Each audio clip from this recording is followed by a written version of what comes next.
a look at the market today, and it was probably a quiet day overall. You had the Nasdaq up about a quarter of a percent there. The S&P was up about 0.5%, and that showed you that the big tech companies definitely lagged. You had Nvidia about flat, same with Apple, Microsoft, Google, Amazon. Those are all roughly flat. Meta had the best day of the Mag 7, up 2%, and Tesla down a little over 0.5% there. But the breadth of the market was actually pretty good. And so we hit an first all-time high since December 6th of last year, above 6,100. The outperformers in today's markets were the railroad companies, trucking, refineries, managed care, pharma, credit cards, asset managers, apparel, etc. So once again, a lot of good breadth there.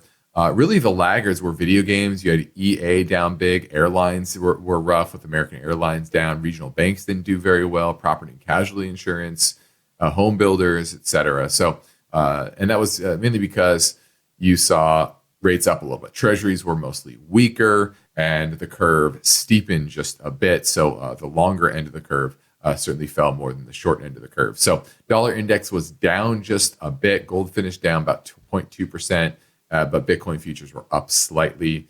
WTI crude ended down 1.1%. So it certainly, since the Trump administration took office, oil has been weak overall. On the economic front, you had initial claims that came in higher than expected, 223,000 claims. Expectation was 219. So nothing major, but certainly of note. Continuing claims did tick up as well. So that's always something that I tend to watch. And you had big layoffs, so the largest layoffs were in Michigan, California, and Texas. Okay, and the biggest decrease in claims that was in places like Washington, Wisconsin, and New York. Actually, now tomorrow you get PMIs, January PMIs, so that's going to give you kind of a more real world look at, or real time, of what's happening in the economy with the PMIs. So that will be very, very important. December existing home sales will also come out. It's a bit lagged, but then you'll get January consumer sentiment as well. So a lot of real-time data